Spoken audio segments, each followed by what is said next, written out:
అదే సమయంలో మూడో సంతకం మీ భూములు కొట్టేసే ల్యాండ్ టైటిలింగ్ యాక్ట్. అది వచ్చుంటే ఏమయ్యేదో నాకు తెలిసేది కాదు. ఆ రోజు చెప్పాను, మీ భూమి వేరే వాళ్ళు రాసుకునేవాళ్ళు, మీది ఉండేది కాదు. తెల్లవారితే బాధపడుతూ కూర్చోవాలి. ఈ కబ్జాదారులంతా వచ్చి ఎవడు రాసుకున్నా మీరేమి చేయలేని పరిస్థితి ఉండేది. దాన్ని కూడా రద్దు చేయడం కోసం మొన్నే రెండో సంతకం పెట్టాను. కేబినెట్ డెసిషన్ కూడా అయిపోయింది. మూడో సంతకం అన్నా క్యాంటీన్. తప్పకుండా అమరావతిలో కూడా ఈ ప్రాంతంలో అన్నా క్యాంటీన్లు వస్తాయి. తద్వారా మళ్లీ పూర్వ రోజులు 5 రూపాయలకే అన్నా క్యాంటీన్కి పోయి కడుపు నిండా భోజనం చేసే పరిస్థితి వస్తుందని చెప్పి కూడా నేను మీకు తెలియజేస్తున్నా.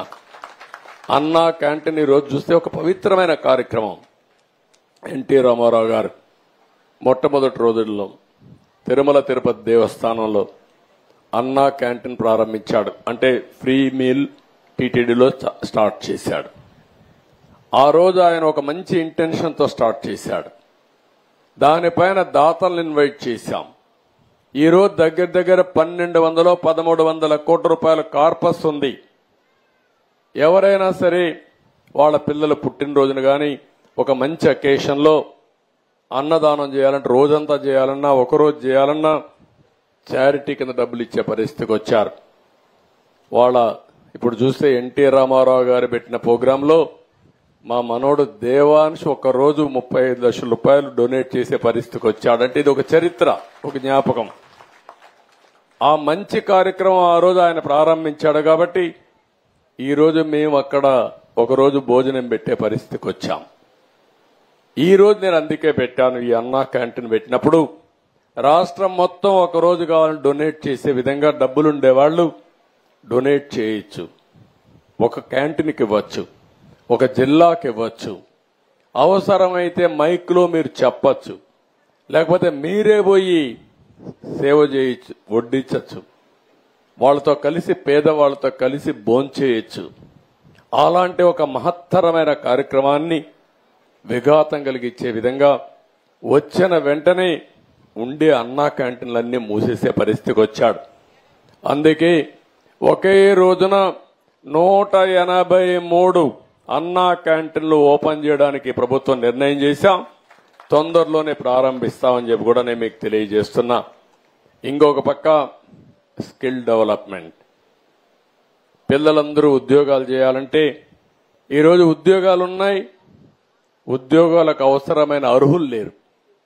ఈ రెండు మిస్ మ్యాచ్ ఉన్నాయి. ఇంకొక పక్క మీరందరూ ఊర్లో వాళ్ళు ఉన్నారు, మీరు పనిచేస్తున్నారు, కష్టపడి పనిచేస్తున్నారు.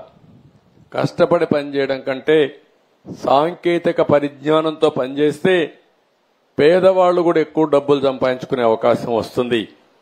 అందుకనే స్కిల్ డెవలప్మెంట్ కింద ఫోకస్ చేశాం. నైపుణ్య కేంద్రాలు పెడతాం. ఎవరెవరికి ఏం నేర్పించాలో నేర్పిస్తాం. తద్వారా మీ ఆదాయం పెంచడానికి కూడా ముందుకు పోతామని చెప్పి కూడా నేను మీకు తెలియజేస్తున్నా. ఈ 5 నిర్ణయాలు ఒకే రోజు చేశాం. మళ్లీ మీ అందరికి హామీ ఇస్తున్నా, మీరందరూ కూడా 65 లక్షల మంది పింఛన్లు తీసుకున్న మొదటి రోజున ప్రభుత్వాన్ని ఆశీర్వదించండి, మమ్మల్ని కూడా ఆశీర్వదించండి. ఎందుకంటే ఈ ప్రభుత్వానికి ఇంకా ఎక్కువ శక్తి వస్తే ఇంకా ఎక్కువ సంపాదించి తిరిగి మీకు ఇచ్చే అవకాశం వస్తుంది. దానికోసం మీరందరూ ఎప్పటికప్పుడు భగవంతుడికి ధన్యవాదాలు తెలియజేస్తూ ప్రభుత్వాన్ని ఆశీర్వదించే కార్యక్రమం మీరు చేయండి. అది చేస్తే అదొక బలం. ఒకవేళ హిందువులైతే హిందూ దేవుళ్ళు కొలవండి, ముస్లింలైతే అల్లాను ప్రార్థించండి, క్రిస్టియన్స్ అయితే యేసు ప్రభువును ప్రార్థించండి. ఒక్క విషయం మీరు గుర్తుపెట్టుకోవాల్సిన అవసరం ఉంది. దేవుడు మనకందరికీ ధైర్యాన్ని, మనకు కావలసిన ఆలోచనలు ఇస్తాడు. ప్రభుత్వం అనేది మంచి ప్రభుత్వం ఉంటే మీ అందరికి అండగా ఉంటుంది. మీ అందరికీ వెసులుబాటు వచ్చే పరిస్థితి వస్తుంది. 5 ఏళ్లు ఒకసారి మీరు ఆలోచిస్తే ఇదే మారిగా 5 సంవత్సరాలు అభివృద్ధి చేసి సంక్షేమ కార్యక్రమాలు చేస్తుంటే మనకి ఇప్పుడు ఇబ్బందులు వచ్చేటివి కాదు. అందుకే నేను ఒకటే చెప్తున్నా, ఈ ప్రభుత్వం ప్రజా ప్రభుత్వం, ప్రజల ప్రభుత్వం. నిరంతరం మీకోసం పనిచేస్తాం. ఇది మొదటి చర్య, ఒక హిస్టారికల్ చర్య. ఒకే రోజు 4,408 కోట్ల రూపాయలు 65,31,000 మందికి ఇవ్వడం ఇది ఒక చరిత్ర. దీన్ని కొనసాగించే విధంగా మేము ఆలోచిస్తాం. మమ్మల్ని నిండు మనసుతో ఆశీర్వదించి సహకరించండి. ఇంకొక పక్క కూడా మీకు విజ్ఞప్తి చేస్తున్నా, మా ఆలోచన పేదరికం లేని సమాజం, ఆర్థిక అసమానతలు తగ్గించే విధానాలకు శ్రీకారం చుట్టడం. అది ప్రభుత్వ విధానాల వల్లనే సాధ్యం. అలాంటి నిర్ణయాలు తీసుకుంటాం. మీరు కూడా సహకరించాలి. మళ్లీ వాళ్ళు వీళ్ళు వచ్చేది కథలు చెప్తే మీరందరూ గుర్తుపెట్టుకోవాల్సిన అవసరం ఉంది.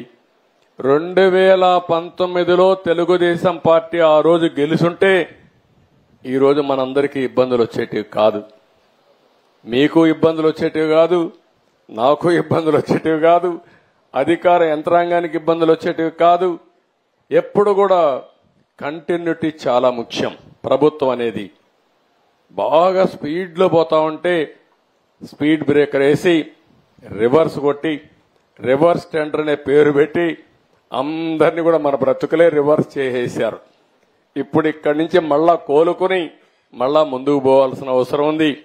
మళ్ళా అప్పుడప్పుడు మీకు ఆలోచనలు మారుతా ఉంటే అన్ని చేశాడు కాబట్టి ఈసారి ఇంకొకరు చూద్దాం అనుకుంటే మాత్రం మళ్ళా ఈ రోజులే వస్తాయి. అది గుర్తుపెట్టుకోవాల్సిన అందరిని కోరుకుంటూ మీరందరూ అనునిత్యం ఆలోచించుకోవాలి. ఈ రోజు నుంచి ప్రభుత్వ విధానాలు ఏ విధంగా మారాయి, ఒక ప్రభుత్వం మారితే ఎంత వెసులుబాటు వస్తుంది, మీ జీవితాలు ఏ విధంగా వెలుగు వస్తుందనే విషయాలు కూడా ఆలోచించుకొని అందరం కలిసి సమిష్టిగా పనిచేద్దాం. మాకు ఓటేసాం కాబట్టి మీరే చేసుకోండి, మేము మాత్రం ఇంట్లో కూర్చుంటాం, మేము పనే చేయం, ఇంట్లోనే కూర్చుంటాం, మీరే పని చేయండి అంటే మాత్రం కుదరదు. అందరం పనిచేద్దాం. నేను ఒక మాట చెప్పాను ఎన్నికల ముందు, అతను ఇచ్చేది 10 రూపాయలు ఇచ్చి 100 రూపాయలు దోచుకుంటున్నాడు. నేను వచ్చిన తర్వాత 15-20 రూపాయలు ఇస్తాను. ఎట్లా ఇస్తానంటే సంపద సృష్టిస్తాం, ఆదాయాన్ని పెంచుతాం, పెంచిన ఆదాయాన్ని పేదవాళ్లకు సంక్షేమ కార్యక్రమాల ద్వారా పంచుతాం. ఇంకొక పక్క 15-20 రూపాయలు ఇచ్చి ఆ 20ని 200 చేస్తాం, 200 2,000 చేస్తాం, 2,000ని 20,000 రూపాయలు చేసే మార్గం మీకు చూపిస్తానని ఆ రోజు చెప్పా. దానికి నేను కట్టుబడి ఉన్నా.